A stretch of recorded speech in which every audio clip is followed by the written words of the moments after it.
मैं शुरू करता हूँ अल्लाह के नाम से, वो बड़ा ही निहायत रहम और करम करने वाला है। अल्लाह के सिवा कोई माबूद नहीं और सभी तारीफ अल्लाह ही के लिए है।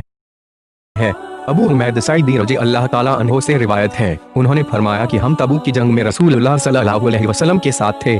जब आप वादी कूरा में तशरीफ लाए तो देखा कि एक औरत अपने बाग में है। आपने सहाबा किराम से फरमाया कि अंदाजा करो उसमें कितनी खजूरें होगी। खुद रसूलुल्लाह सल्लल्लाहु अलैहि वसल्लम ने उसका 10 वसक अंदाजा लगाया। फिर उस औरत से फरमाया कि जितनी खजूरें पैदा हो उनको वजन कर लेना। फिर जब हम तबूक पहुंचे तो आपने फरमाया आज रात को सख्त आंधी आएगी, इसलिए रात कोई खुद भी न उठे और जिसके पास ऊँट हो उसे भी बांध दे।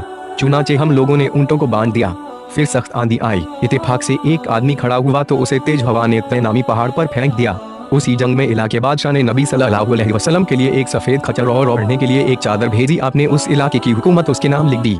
फिर जब आप वादी कुरा लौट कर वापस आए तो आपने उस औरत से पूछा, तुम्हारे बाग में खजूरों की कितनी पैदावार रही?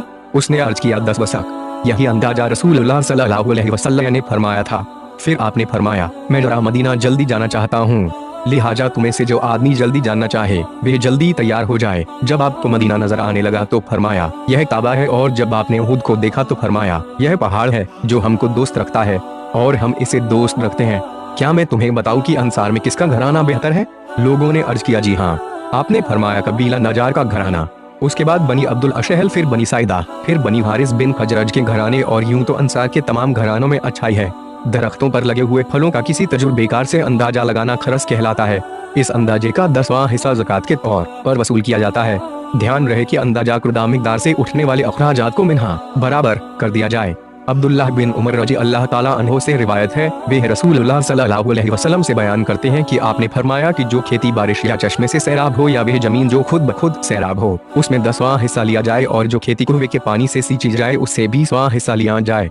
दूसरी हदीसों से मालूम होता है कि पैदावार 5 वसक या उससे ज्यादा हो, उससे कम मिकदार में उच्च नहीं है। ध्यान रहे कि एक वसक में 60 सा होते हैं और एक सा 2.25 सैर या 2 किलो और 100 ग्राम का होता है। अबू हुरैरा रज़ी अल्लाह ताला अन्हो से रिवायत है, उन्होंने फरमाया कि रसूलुल्लाह सल्लल्लाहु अलैहि वसल्लम के पास खजूरें फसल करते ही आने लगती, और ऐसा होता कि एक आदमी अपनी खजूरें ले आता तो इधर दूसरा आदमी अपनी खजूरें ले आता। इस तरह सदका की खजूरों के ढेर लग जाते।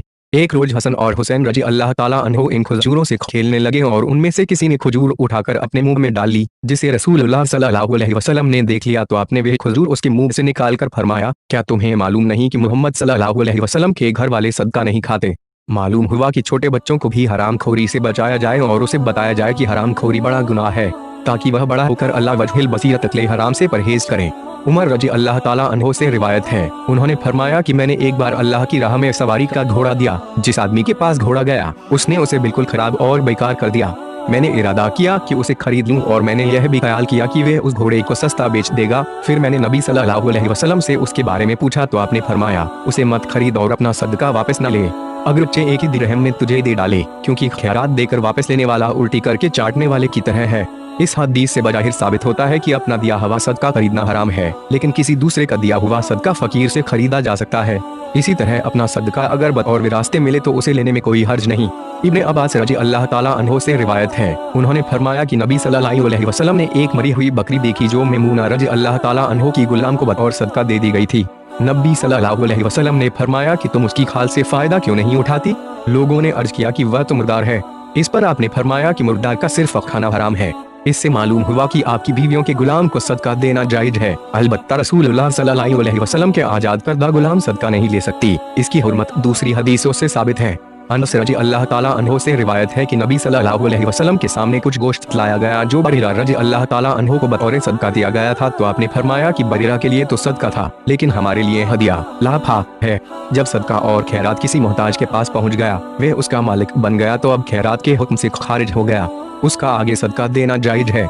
मुआज रजी अल्लाह ताला अन्हो की हदीस जो पहले गुजर चुकी है, जिसमें और उनको यमन भेजने की बात कही गई थी, इस रिवायत में इतना ज्यादा है कि मजलूम की बद्दुआ से डरना, क्योंकि उसके और अल्लाह के बीच कोई आड़ नहीं। इस हदीस में यह अल्फाज हैं कि ज़कात मालदारों से वसूल करके फकीरों में बांट दी जाए। इमाम बुखारी इसे आम ख्याल करते हैं कि एक मुल्क की ज़कात दूसरे मुल्क भेजी जा सकती है, जबकि दूसरे मुहद्दिस से इत्तेफाक नहीं करते। हाँ, अगर मकामी तौर पर जरूरत से ज्यादा हो तो उसे दूसरे शहर में भेजा जा सकता है। अब्दुल्लाह बिन अबी औफा रज़ी अल्लाह ताला अन्हो से रिवायत है, उन्होंने फरमाया कि नबी सल्लल्लाहु अलैहि वसल्लम की आदत थी कि जब कोई आपके पास सदका लाता तो आप यूं दुआ फरमाते, ए अल्लाह फला की औलाद पर मेहरबानी फरमा। चुनांचे मेरे वालिद आपके पास सदका लेकर आए तो आपने दुआ फरमाई, ए अल्लाह अबी औठा की औलाद पर मेहरबानी फरमा। रसूलुल्लाह सल्लल्लाहु अलैहि वसल्लम की यह आदत है कि आप दूसरों पर सलात भेजने के मजाज थे। हमारे लिए ऐसा करना मकरूह है कि हम किसी के लिए इनफिरादी तौर पर यह लफ्ज इस्तेमाल करें, मसलन अबू बकर सल्लल्लाहु अलैहि वसल्लम कहें, क्योंकि यह अल्फाज रसूलुल्लाह सल्लल्लाहु अलैहि वसल्लम के लिए खास हैं। अबू हुरैरा रज़ी अल्लाह ताला अन्हो से रिवायत है, वे नबी सल्लल्लाहु अलैहि वसल्लम से बयान करते हैं कि बनी इसराइल में से किसी ने एक आदमी से 1000 दीनार कर्ज मांगे थे तो उसने दे दी। इत्तेफाक से वह कर्जदार सफर में गया और कर्ज की अदायगी की मुद्दत आ गई। बीच में एक दरिया हाइल था तो वह दरिया की तरफ गया, मगर उसने ऐसी कोई सवारी न पाई जिस पर सवार होकर कर्ज देने वाले के पास आता। मजबूरन उसने एक लकड़ी ली और उसमें सुराख किया और उसके अंदर 1000 दीनार रखकर उसे दरिया में बहा दिया। वह आदमी जिसने कर्ज दिया था दरिया की तरफ आ निकला, उसे यह लकड़ी नजर आई तो उसने उसे अपने घर के ईंधन के लिए उठा लिया। फिर उन्होंने पूरी हदीस बयान की जिसके आखिर में था, और जब उसने लकड़ी को चीरा तो उसने अपना माल रखा हुआ पाया।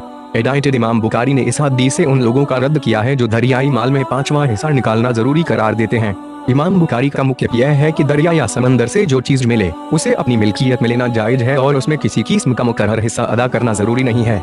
अबू हुरैरा रज़ी अल्लाह ताला अन्हो से रिवायत है कि रसूलुल्लाह सल्लल्लाहु अलैहि वसल्लम ने फरमाया, जानवर का जख्म माफ है क्योंकि कुएं में गिरकर मर जाने पर कोई मुआवजा नहीं, और मादीन कान का भी यही हुक्म है। अलबत्ता दफीना मिलने पर 5वां हिस्सा वाजिब है। इमाम बुखारी का ख्याल यह है कि मादिन कान पर मदफून खजाने के अहकाम नहीं है, क्योंकि रसूलुल्लाह सल्लल्लाहु अलैहि वसल्लम ने कान के बाद मदफून माल का हुक्म अलग बयान किया है। तहसीलदारों को भी ज़कात से हिस्सा दिया जाए और हाकिम को उनका हिसाब किताब रखना चाहिए। अबू हुमैद सईदी रज़ी अल्लाह ताला अन्हो से रिवायत है कि रसूलुल्लाह सल्लल्लाहु अलैहि वसल्लम ने कबीला सुलैम की ज़कात वसूल करने के लिए कबीला असद के एक आदमी को मुकर्रर फरमाया जिसे इब्ने लुबैया कहा जाता था। जब वे आया तो आपने उससे हिसाब लिया। इससे मालूम हुआ कि ज़कात की वसूली के लिए तहसीलदार मुकर्रर किए जा सकते हैं और उन्हें तयशुदा मुआवजा देने में भी कोई हर्ज नहीं है और उनका हिसाब लेने में भी कोई बुराई नहीं, क्योंकि ऐसा करने से वे खयानत से बचे रहेंगे। अनस रज़ी अल्लाह ताला अन्हो से रिवायत है, उन्होंने फरमाया कि मैं एक सुबह अबू तलहा रज़ी अल्लाह ताला अन्हो के बेटे अब्दुल्ला को लेकर रसूलुल्लाह सल्लल्लाहु अलैहि वसल्लम के पास गया ताकि आप कुछ चबाकर उसके मुंह में डाल दें, तो मैंने आपको इस हाल में पाया कि आपके हाथ में एक दाग देने वाला आला था। आप उससे ज़कात के ऊंटों को दाग रहे थे।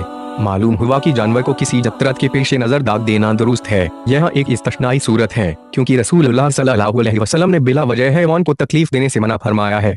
सदक़तुल फित्र हिजरत के दूसरे साल रमजान मुबारक में ईद उल फित्र से 2 दिन पहले फर्ज हुआ। इब्ने उमर रज़ी अल्लाह ताला अन्हो से रिवायत है, उन्होंने फरमाया कि रसूलुल्लाह सल्लल्लाहु अलैहि वसल्लम ने हर मुसलमान मर्द औरत छोटे बड़े आजाद और गुलाम पर सदका फित्र एक सा खजूर या जौ से फर्ज किया है और नमाज को जाने से पहले इसकी अदायगी का हुक्म दिया है। सदका फित्र एक सा है जिसके वजन में अलग अलग अजनास के लिहाज से कमी बेशी हो सकती है। बेहतर है कि सदका फित्र की अदायगी के लिए मद्यासा का इस्तेमाल किया जाए। वैसे राइजुल वक्त वजन 2 किलो 100 ग्राम है। नीज इसकी कीमत अदा करना रसूलुल्लाह सल्लल्लाहु अलैहि वसल्लम से साबित नहीं है। अबू सईद खुदरी रज़ी अल्लाह ताला अन्हो से रिवायत है, उन्होंने फरमाया कि हम रसूलुल्लाह सल्लल्लाहु अलैहि वसल्लम के जमाने में ईद उल फित्र के दिन अपने खाने में से एक सा अदा किया करते थे। उन दिनों हमारी खुराक जौ, किशमिश, पनीर और खजूरें थी। सदका फित्र एक सा ही अदा करना चाहिए। अलबत्ता गरीब के लिए आधा सा अदा करने की गुंजाइश है। ऐसा करना सही अहादीस से साबित है। निजी ईद उल फित्र की नमाज से पहले इसकी अदायगी जरूरी है, अगरचे तकसीम बाद में कर दिया जाए।